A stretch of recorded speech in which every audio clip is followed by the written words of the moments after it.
உலகம் முழுவதும் உள்ள சன்லைஃப் தொலைக்காட்சி நேயர்களே, உங்கள் அனைவருக்கும் வணக்கம்.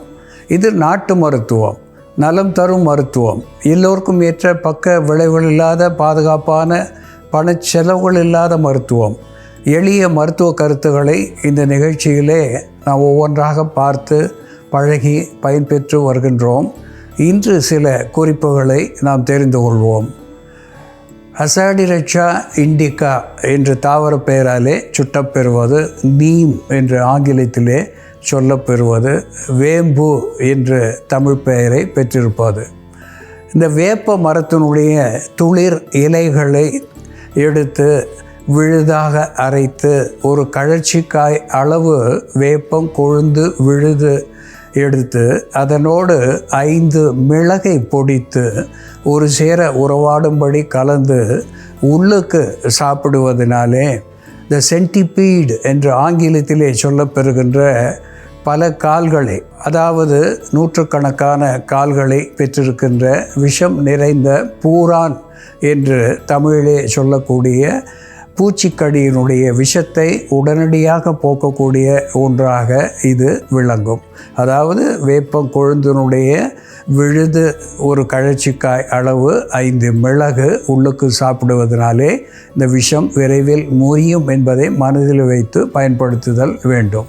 அன்பான நேயர்களே, கேரிக்கா பப்பாயா என்று தாவர பெயராலே சொல்லப்பெறுவது, பப்பாயா என்று ஆங்கில பெயர் பெற்றிருப்பது, பப்பாளி என்று நம் தமிழிலே சொல்லப்பெறுவது. மிக சுவையான ஒரு பழம். இது சுகமான ஒரு மருத்துவ பொருளாகவும் விளங்குகிறது.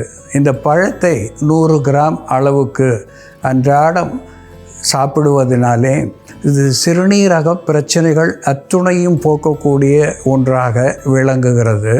மலச்சிக்கலை போக்கக்கூடியதாக விளங்குகிறது. கண்களுக்கு பார்வையை கூர்மைப்படுத்தக்கூடிய ஒன்றாக இதில் விட்டமின் ஏ, சி நிறைந்ததாக திகழ்கிறது. அன்றாடம் இப்படி ஒரு பப்பாளி துண்டை சாப்பிடுவதனாலே சிறுநீர் தாரையிலே இருக்கின்ற எரிச்சல், வீக்கம், அடைப்பு இவற்றையெல்லாம் போக்கி சிறுநீரகத்துக்கு ஆரோக்கியத்தை தரக்கூடிய ஒன்றாகவும் நமக்கு சுகத்தை தரக்கூடிய ஒன்றாகவும் விளங்குகிறது என்பது உண்மை.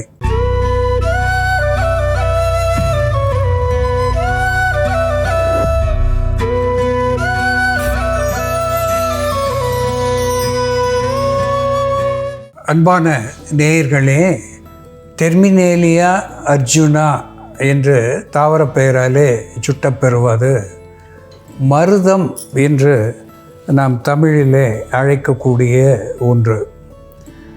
இதனுடைய காய்கள் நமக்கு ஸ்டார் ஃப்ரூட் என்று சொல்லுகின்ற நட்சத்திர பழங்களை போன்ற வடிவத்தை பெற்றிருக்கிறது.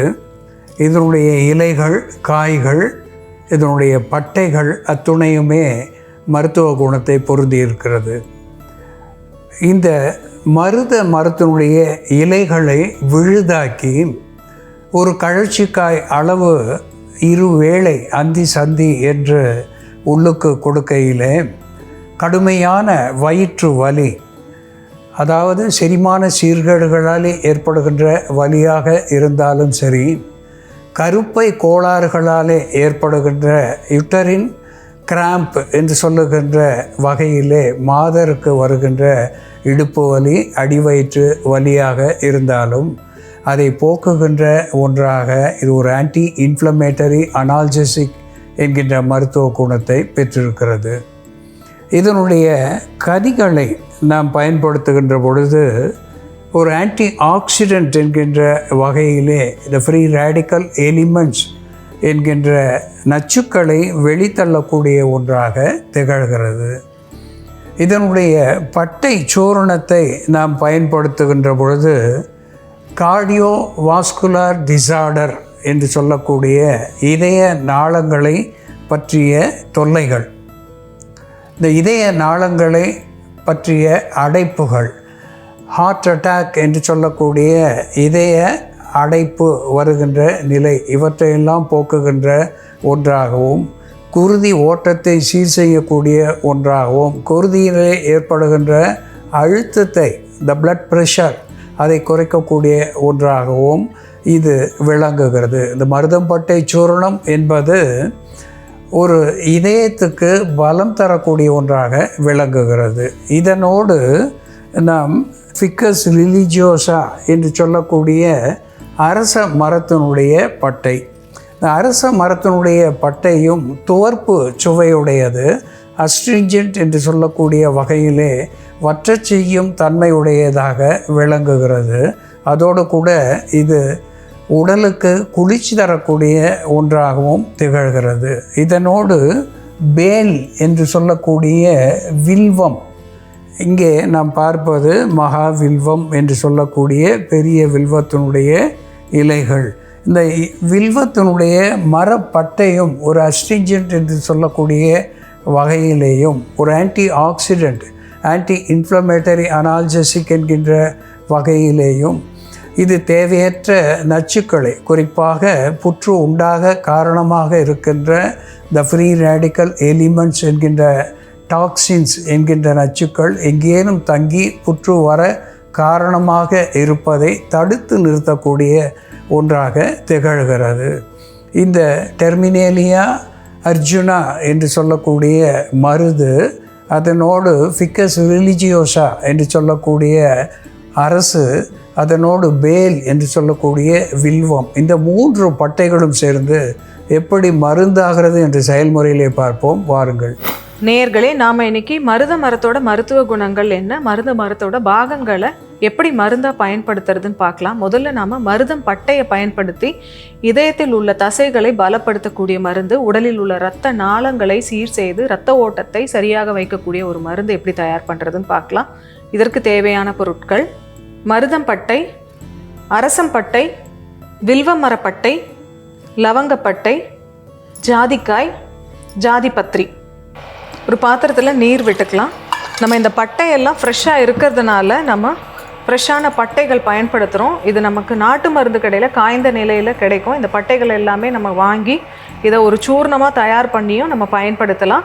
அரசம்பட்டை, மருதம்பட்டை, வில்வப்பட்டை இது எல்லாமே 25 கிராம் அளவுக்கு நம்ம சேர்த்தோம்னா, ஜாதிக்காய் மற்றும் ஜாதிபத்திரி நம்ம 5 கிராம் அளவுக்கு சேர்த்து ஒரு பொடியாக தயார் பண்ணி வச்சுக்கிட்டு, தினமும் அந்த பொடி காலை மாலைன்னு 2 வேளையும் நம்ம அரை தேக்கரண்டிய அளவு வெந்நீரில் விட்டு நம்ம கொதிக்க வச்சு கஷாயமாக தயார் பண்ணி குடிக்கலாம்.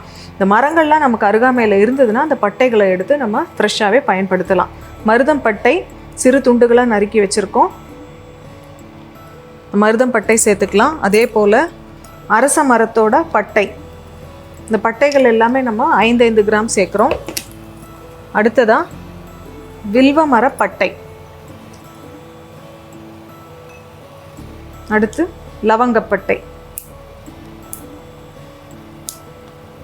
லவங்கப்பட்டை நம்ம 1 கிராம் அளவுக்கு சேர்த்தோம்னா போதும். அதே போல் ஜாதிக்காய் பொடி, ஜாதிக்காய் பொடி 2 சிட்டிக்காய் அளவு. ஜாதிக்காய் பொடி அதிகமாக சேர்த்தோம்னா குமட்டலை உண்டாக்கும், அதனால் அளவாக சேர்க்கணும். ஜாதிபத்திரி, இது ஒரு சிறிய துண்டு ஜாதிபத்திரி. இதெல்லாம் சேர்த்து கொதிக்க வச்சு கஷாயமாக்கி குடிச்சிட்டு வரும்போது இது ஒரு கார்டியா டானிக்காக செயல்படும், இதயத்தை பலப்படுத்தக்கூடிய ஒரு மருந்தாக செயல்படும். அதே போல் கழிச்சலுக்கும் இதை நம்ம மருந்தாக பயன்படுத்தலாம். வயிற்றுப்போக்கு, கழிச்சல் போன்ற பிரச்சனைகள் இருக்கும் பொழுது இந்த கஷாயம் ஓரிரு முறை எடுத்தோம்னாலே டயரியாவை கண்ட்ரோல் பண்ணிடும். லூஸ் மோஷன் இருந்ததுன்னா உடனடியாக சரியாகும். அதே போல் பெண்களுக்கு ஏற்படக்கூடிய வெள்ளைப்படுதல், கருப்பையில் உண்டாகக்கூடிய புண்களுக்கும் இந்த கஷாயத்தை நம்ம மருந்தாக பயன்படுத்தலாம். இதய நோயாளிகள் தொடர்ந்து இந்த மருந்தை எடுத்துகிட்டு வரும் பொழுது அவர்களுக்கு இதய நாளங்களை பலப்படுத்தக்கூடிய மருந்தாகவும் இதயத்தில் உள்ள தசைகளை பலப்படுத்தக்கூடிய மருந்தாகவும் இது செயல்படும். அதே போல் இரத்தத்தை நீர்மப்படுத்தக்கூடிய ஒரு மருந்தாகவும் இது செயல்படும். இந்த மருந்து இப்போ தயாராகிடுச்சு. இந்த மருதம் மரம் நமக்கு கிடைச்சதுன்னா இந்த மருத மரத்தில் இருக்கக்கூடிய இந்த பழங்கள், இந்த காய்கள் முற்றி இது பழமாக வரும் பொழுது, பழுத்து வரும் பொழுது அந்த பழங்களை நம்ம வேக வச்சுட்டு அதை நசுக்கி கட்டிகளுக்கு மேலே நம்ம கட்டி வச்சோம்னா சீக்கிரமாக அந்த கட்டிகள் கரையும், வீக்கமும் கரையும். அதே போல் இந்த மருத மரத்தோட இலைகளை நம்ம பித்த வெடிப்புக்கான மருந்தாக பயன்படுத்தலாம். இந்த இலைகளை நசுக்கி சாறு எடுத்து அந்த சாறை நம்ம பாலில் கலந்து காலை மாலைன்னு 2 வேளையும் 3 நாட்கள் எடுத்துக்கணும். அந்த 3 நாட்களும் நம்ம பத்திய உணவாக எடுத்துக்கணும். அசைவ உணவு தவிர்த்துட்டு புளி காரம் உணவில் குறைச்சி நம்ம சாப்பிட்டுட்டு வரும் பொழுது காலில் ஏற்படக்கூடிய குதிக்காலில் ஏற்படக்கூடிய பித்த வெடிப்பு நமக்கு சீக்கிரமாக சரியாகும். குதிக்காலுக்கு நல்ல இரத்த ஓட்டத்தை இம்ப்ரூவ் பண்ணி கொடுக்கக்கூடிய மருந்தாகவும் குதிக்கால் வலியை சரி செய்யக்கூடிய மருந்தாகவும் இது செயல்படும். இந்த கஷாயம் இப்போது தயாராகிடுச்சு. இதை வடிகட்டிடலாம். மருதம்பட்டை, அரசப்பட்டை, வில்வப்பட்டை, லவங்கப்பட்டை, ஜாதிக்காய் மற்றும் ஜாதி பத்திரி சேர்ந்த இந்த மருந்து காலை மாலை இரு வேளையும் 60 ml அளவுக்கு தொடர்ந்து எடுத்துகிட்டு வரும் பொழுது உயர் இரத்த அழுத்தத்தை கட்டுப்படுத்தக்கூடிய மருந்தாகவும் இதயத்தை பலப்படுத்தக்கூடிய மருந்தாகவும் இரத்த நாளங்களை சீர் செய்து இரத்த ஓட்டத்தை சீர் செய்யக்கூடிய ஒரு மருந்தாகவும் இது செயல்படும். அன்பான நேயர்களே, மருதம்பட்டை என்று தனிப்பட்ட முறையிலே நமக்கு சூரணமாக கிடைக்கக்கூடிய ஒன்று. இந்த மருதம்பட்டை சூரணத்தை அரை தேக்கரண்டி அளவு அந்தி சந்தி என்று இரு வேளை பாலோடோ அல்லது தேனோடோ பருகி வருகின்ற பொழுது இது இதய நாளங்களினுடைய அடைப்பை போக்கி குருதி ஓட்டத்தை சீர் செய்யக்கூடிய ஒரு கார்டியாக் ஸ்டிமுலண்ட் என்கின்ற மருத்துவ குணத்தை பெற்று கார்டியாக் ப்ரொடெக்டிவ் என்கின்ற வகையிலே இதயத்துக்கு பலம் தரக்கூடிய ஒரு தனி மருந்தாக மருதம் விளங்குகிறது.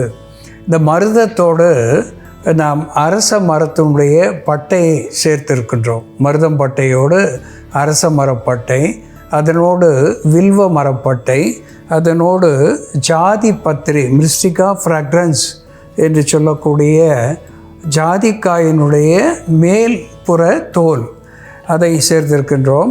அதனோடு சின்னமோன் என்று சொல்லுகின்ற லவங்கப்பட்டை சேர்த்திருக்கின்றோம்.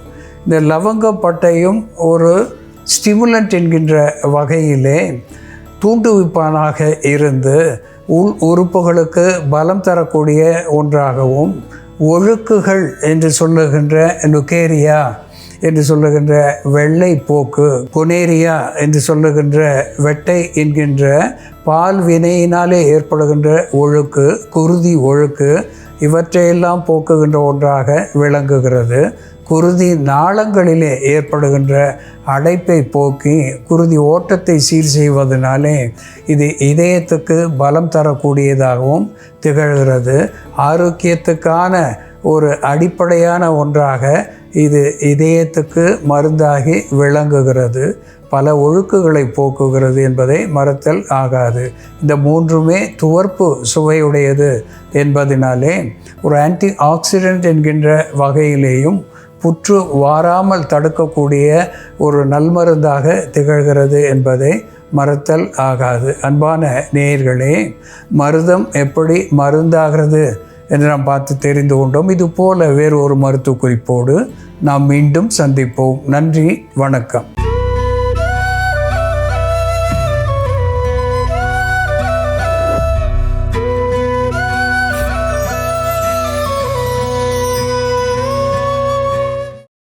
இன்னும் பல வீடியோக்களை காண சன் லைஃப் சேனலை சப்ஸ்கிரைப் பண்ணுங்க.